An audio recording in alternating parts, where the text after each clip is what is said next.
I should cough before coming on the stream, but hello and welcome to Alan and Heath Sessions.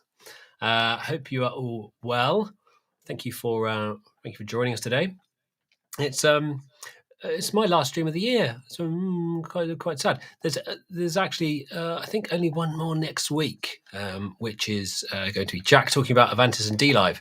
Looking at the page here to my right, but today is all about Q. Me and Q and me and you. So we could get stuck straight in with some stuff. If you've got any questions today, obviously this is all about you guys and helping you guys out. So if you've got any questions at all about Q, I have a Q next to me here. Hang on 1 second. I think I've got some sort of volume going on here. There we go. I've got rid of it. Sorry about that. It might have been a slight echo. I should apologise as well. I mean, we've been doing this this year, these sessions, and it's only today that I realised I could do this and fit a whole Q32 on the screen quite nicely, which I probably should have done before. But there we go. If you've got any questions about this mixer here or anything that I can show you or help with, just let me know in the comments.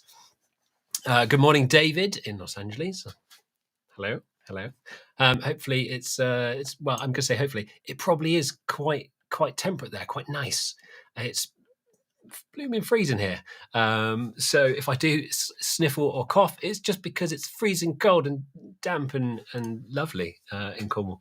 Okay, so today, being that it is panto season, which is pantomime, and if you don't know what pantomime is, go and ask your British friends what pantomime is, because it's the funniest thing to try and explain to anybody.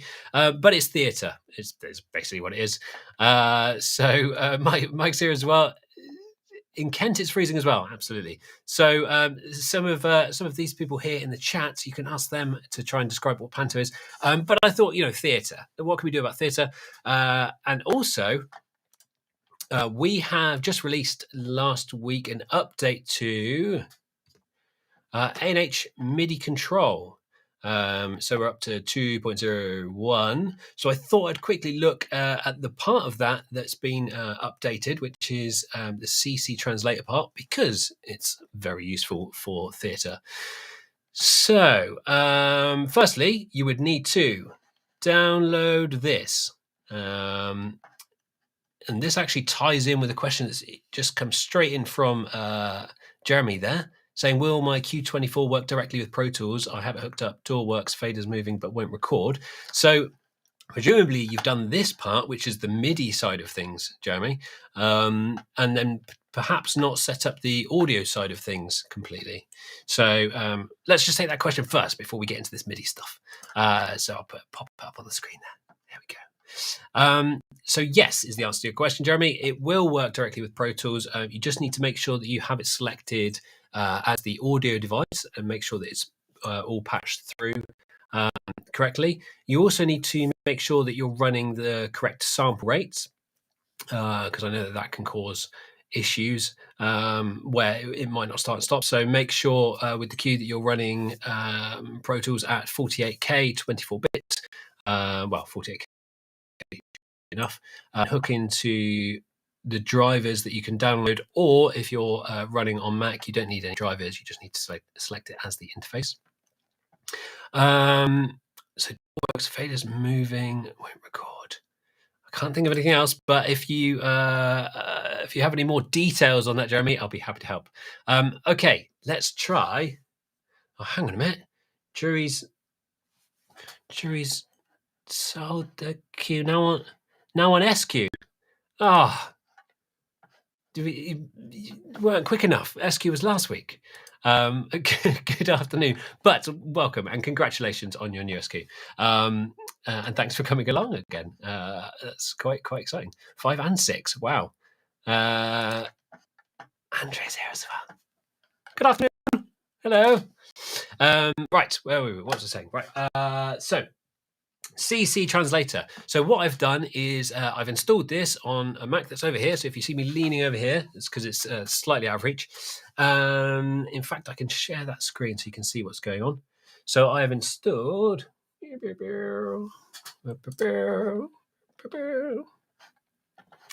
we go. Let's get a background that isn't moving around so much so it doesn't keep pinging up. That'll do. Great. So I've installed A&H MIDI control over here, and I have it set to Q series. And this is the bit that we've added back in. So what you need to do is make sure that the MIDI channel here matches the MIDI channel of the mixer itself. So if you're wanting to control aspects of the mixer, as you probably would with CC Translator, you need to match that up with, and I need to just get rid of one screen, pick up another screen, get this other screen over here. And if I go to Setup, Control, and MIDI, you can see I've got my MIDI channel down here, which is the MIDI channel of the mixer itself, and then the MIDI DAW control channel is different. So the reason I'm pointing this out and making a big thing of it is that this works differently to if you were setting up for DAW control.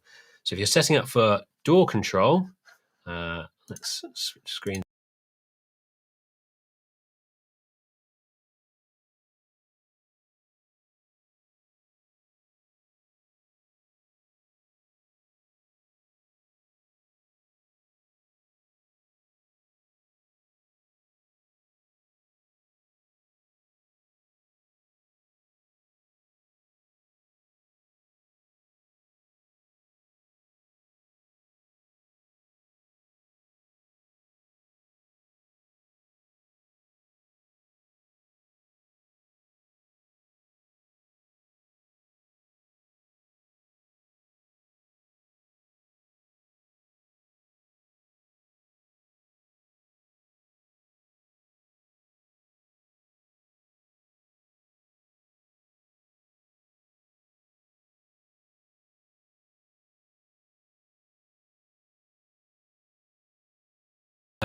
So hopefully that all makes sense so far, nice and easy. Now, one thing you must do is make sure that you set up A&H MIDI control and have that running before you do anything else with it. As in opening up other apps and trying to connect through it. The reason for that is that it sets up virtual MIDI ports. And actually, I can probably show you on this screen. So if I go into my help, there's a help document here. There you go. So that will show you what's actually going on. I could probably zoom in a little bit for you guys. Don't know if that's clear enough. If you're running it in a translation mode with Huey or Mackie Control, you're taking the connection from the mixer and you're splitting it up into 4 virtual connections.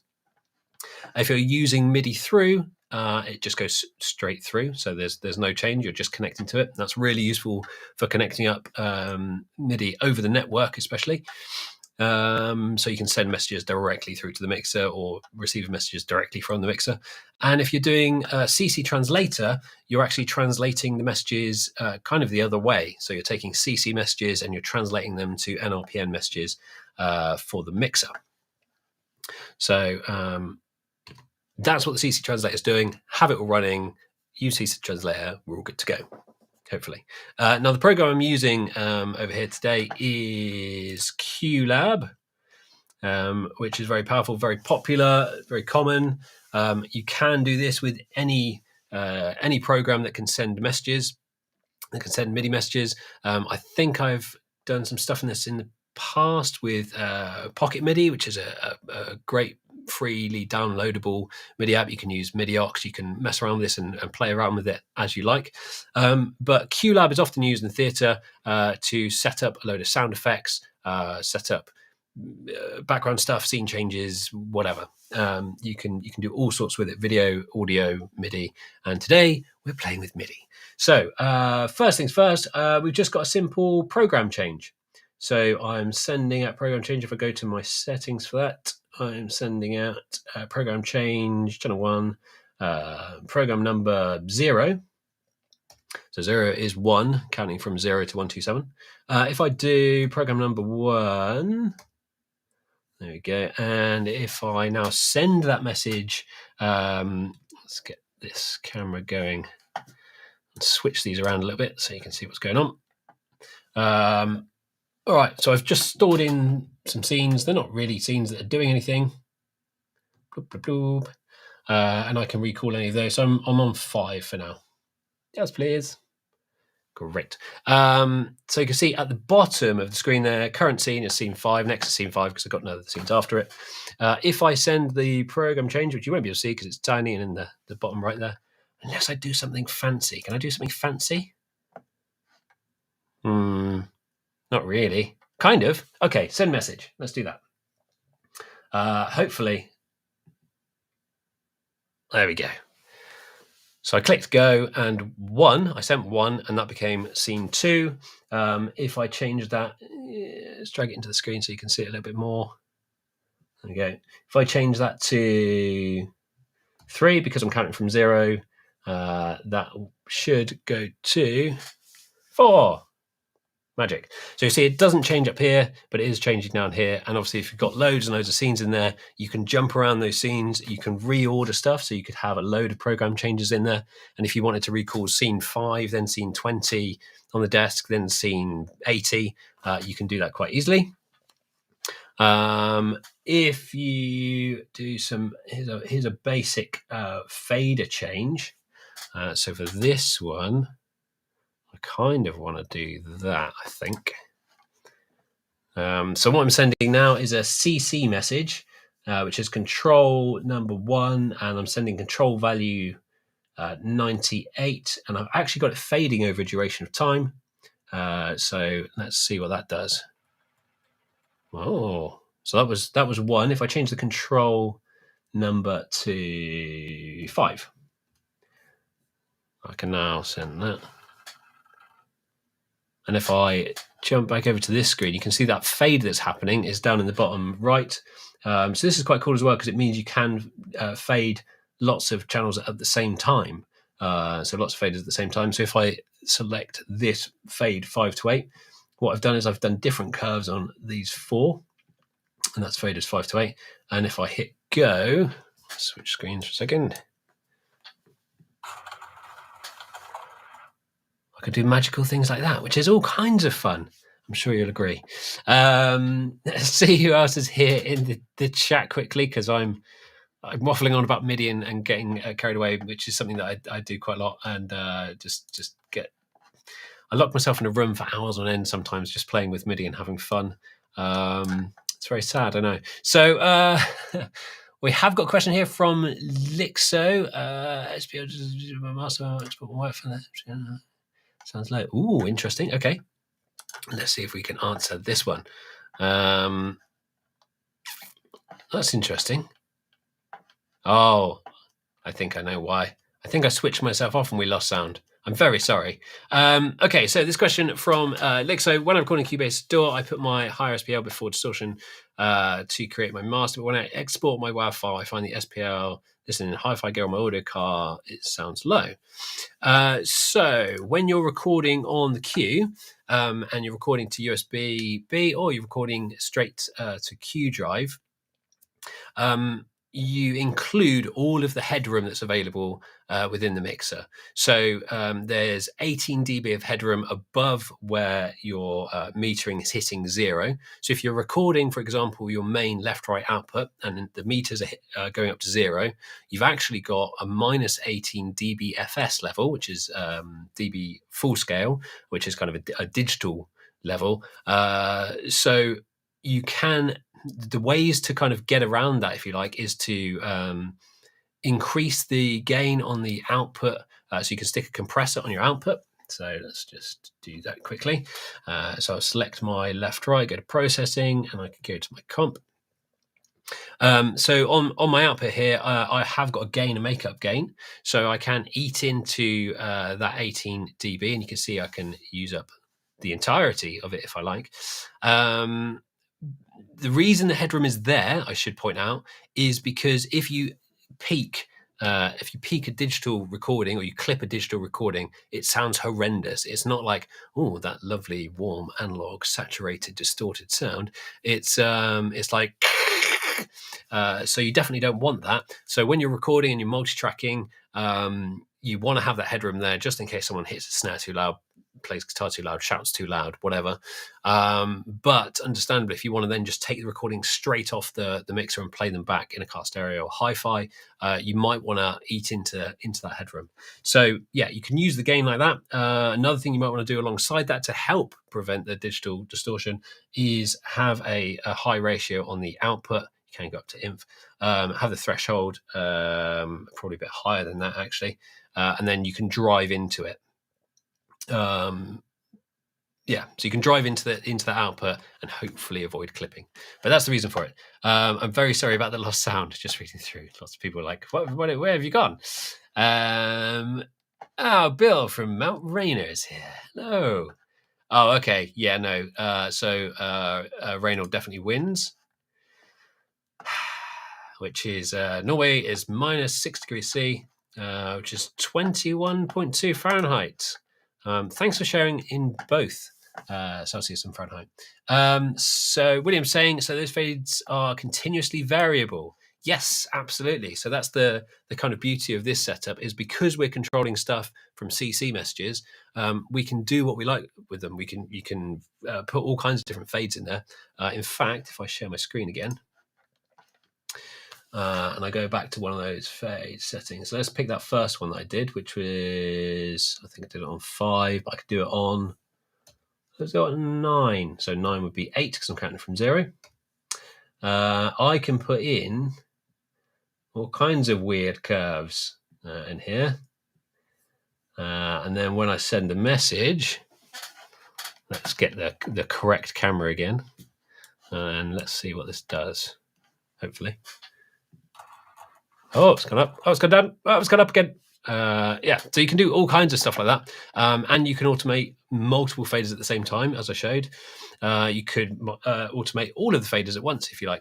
So it's really handy if you want to fade stuff in and out, of course, but also if you want to do something very particular. So you might want to fade up and down a channel or an output for a certain sound effect. You might want to have a fixed level for a sound effect. So you might want to tie in the control of the fader with the sound effect, just to stop you from accidentally having left the fader. Hopefully this makes sense. Having left the fader high from a previous sound effect, say. I mean, there's all kinds of, it's completely up to you, completely up to your imagination and what you need to do. Cool. Oh, Alberto from Colombia is Lixo. Also known as Lixo. Cool beans. All right, so what else have we got here? Let's see what else I put in. Oh, mutes. Yeah, mutes are very handy. So you can do a single mute, of course. Let's see what that looks like, if you can see it on the screen. And these are done with note on and offs. So if you send a note on message, so I'm sending a note on message to note number 0, and I should get, yeah, that is muted. It's quite bright in here, so you can't quite see it because of having a light right next to it. And then if I send a note off, bing, you'll see it go out. You can also do all of those in a block. So you could automate loads of mutes at once. So I've got mutes 1 to 8 here. And I can hit go on those. So let's see what happens. So that's muted 1 to 8. So you can set up these like temporary, I know you can do mute groups, of course, on the cue. So you can have it on a soft key and you can use mute groups. But this is a way that you can have lots of different mute groups depending on where you are, or you can use this to mute and unmute people as they're coming on and off stage in a theatre environment. So yeah, loads and loads of applications. Let's unmute those. Beautiful. So yeah, that's kind of what I wanted to show today with CC Translator, because it's very, very handy. So let's see if there's any questions today, because if not, it's going to be a very short session. And I haven't even drunk my tea. Hang on a sec. What have we got?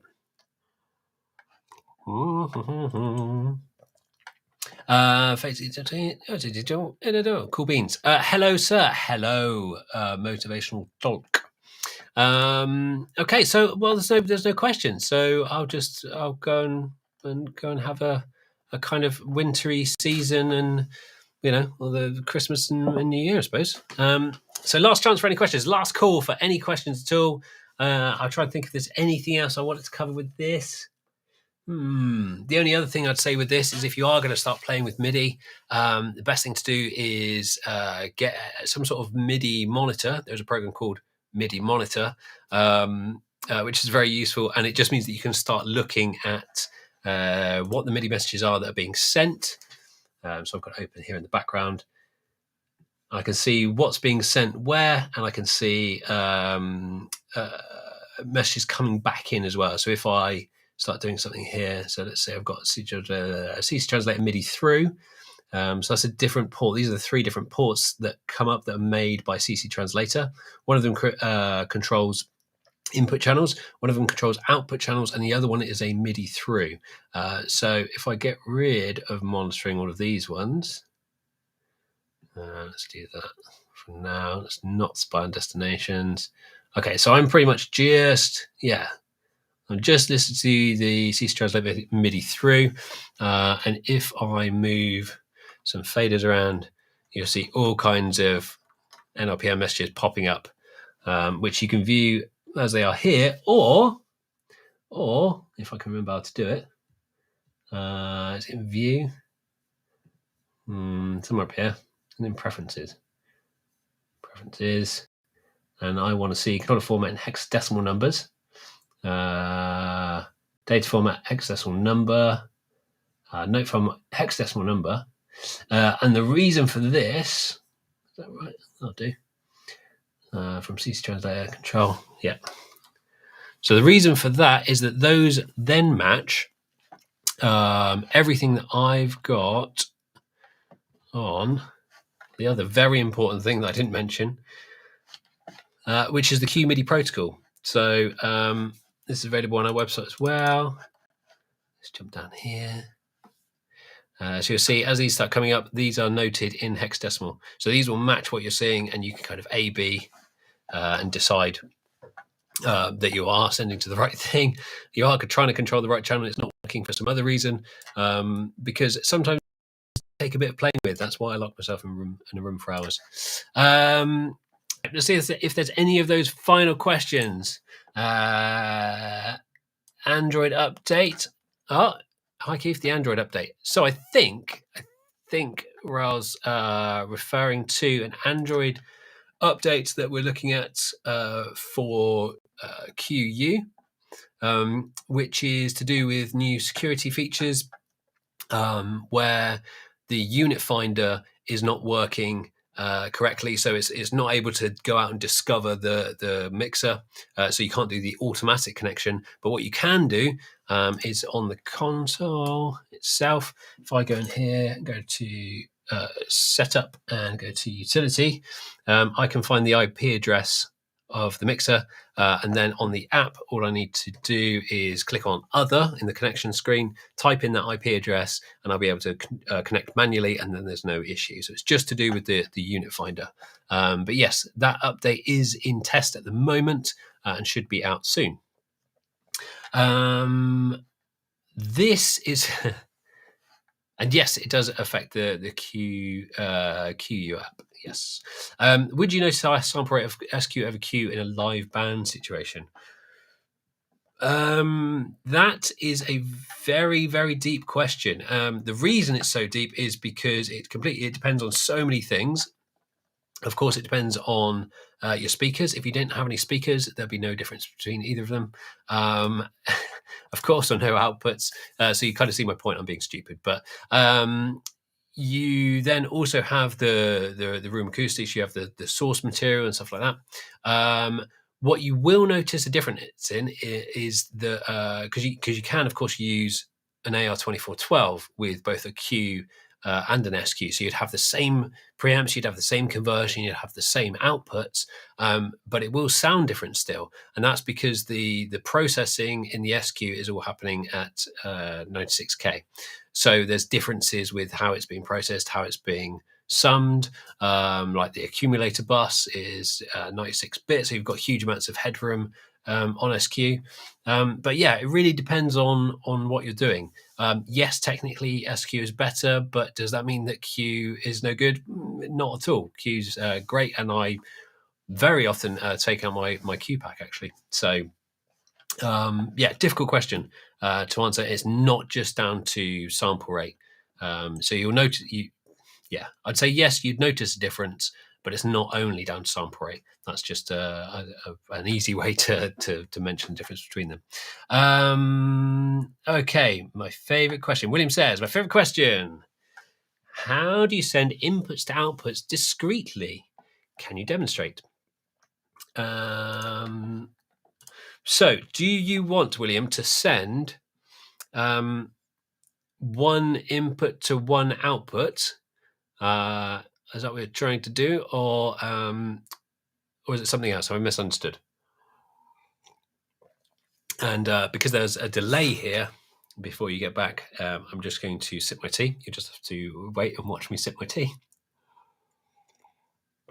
Rooibos, very nice.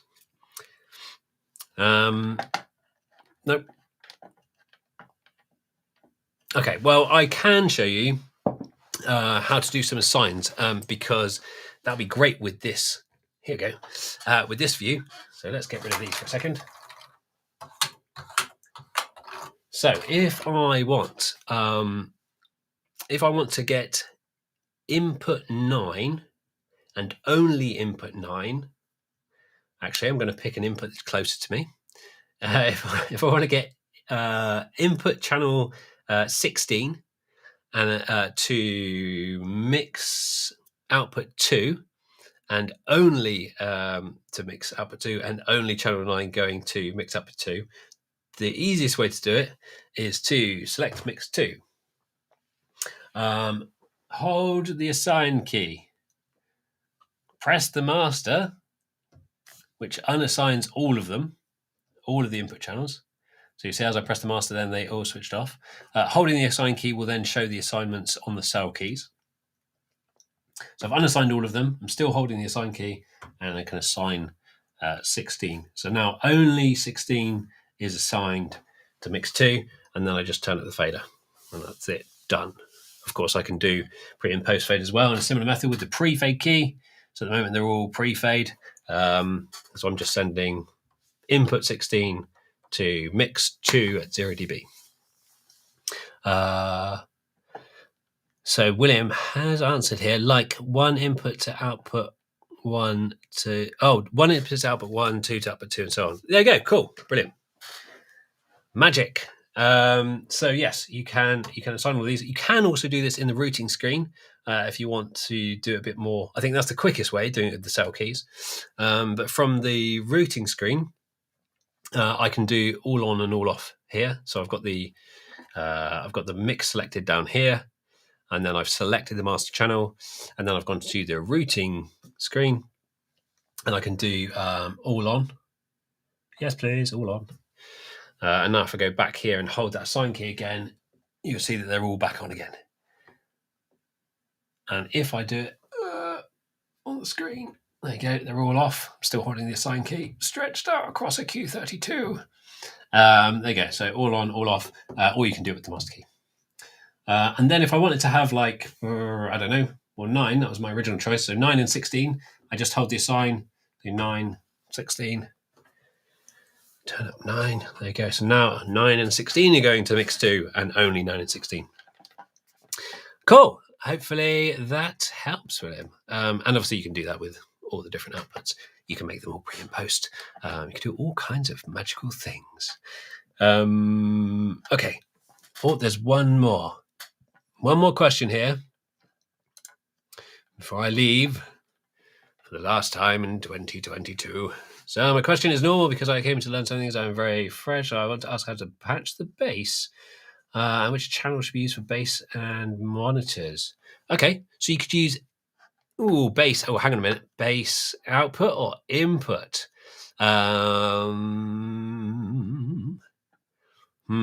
Okay, I would say. I'd say the best thing to do. So let's say you've got, I'm going to presume it's outputs. Let's just presume it's outputs. And there's a whole debate that you can have about whether to use matrix or whether to use left, right in parallel, or whether to use an aux fed sub. So I'll show you the more complicated one, because obviously that's what everyone wants to do, which is the aux fed sub. So my left right is coming out. That's fine. That's nice and easy. It comes out of the LR at the back of the console, or I can patch it to an expander. Great. Now what I need to do is select one of the mixes. I'm going to set this to be post fade. So as William was looking at those assigns, let's do the post fade thing as well. So I'm going to make sure I'm holding the pre fade key, and I've made all of the sends to mix one post fade. I'm now going to unassign all of the channels and only assign the things that have got bass in them. So let's say kick in, kick out. Why not? Bass is going to come up on 11, I think. Don't know. I haven't set out a channel plot. And then maybe I've got a synth as well that's got some sub in it up here somewhere. So 23, 24. So I'm just going to assign those. I'm also now going to set, so what was it? What was I on? 11. I'm going to set these to 0. So kick in, kick out, and 23, 24. So I'm going to set those to 0 so that they follow exactly my left-right mix. So now if I'm in my left-right mix, I can be doing this, and it's going to be affecting the signal going to the left-right mix, but also to mix 1. Because I've set it as 0, it's going to copy this level exactly. If I set it to a little bit less, so say I want a little bit less of the synth in the sub, then I do the bass and the kick. I might pull that down a little bit, and then it's going to be slightly less than where this is for the left-right. So that's it really. Now I just connect up to my mix 1, and that's my sub, and away I go. The master level for my sub is the mix 1 master send level. The processing for the sub is my mix 1 processing. So if I go in here, I can do things like compress only my subs, so I can leave the tops nice and open, but I could have a bit of compression on the subs. Why not just tickling away? Yeah, you can EQ it, of course. I can stick a GEQ on it. So if I wanted to, I could kind of take out some of any of the top end that's coming through as well. If I don't have an active crossover or a passive crossover built into my sub. So if I do my fader flip there, that's now the red lights here are showing me the most prominent frequency, which is always a good tip. And the signal LEDs are showing me the signals at these various levels. So it's the RTA basically on the single signal meters. Ooh, ooh, ooh. Can't quite go that high. So I can just EQ out all of the top stuff. There we go. Banged my camera at the same time. But you can see I'm EQing out on the faders all of the high end and just leaving some of the low end there for my sub. So yeah, that's a handy way to do it. Okay, so I am going to leave you guys for the last time in 2022 and hopefully see you again in 2023. Thank you very much for coming along and joining me. Hope you all have a wonderful festive season, however cold it is in Norway or LA. And I will leave you with a pro tip from Andre, which is play the song All I Want for Christmas SQ to your wife as often as possible. That's wonderful. All right. Take care, everyone, and see you again soon. If you need any help in the meantime, we are around and we don't just all disappear off as well. So you can always get us using support alan-heath.com with any questions, and we will be here to get back to you. So hope all your gigs go well and your shows go well. Hope you have a great new year, and see you again soon. Take care. Bye.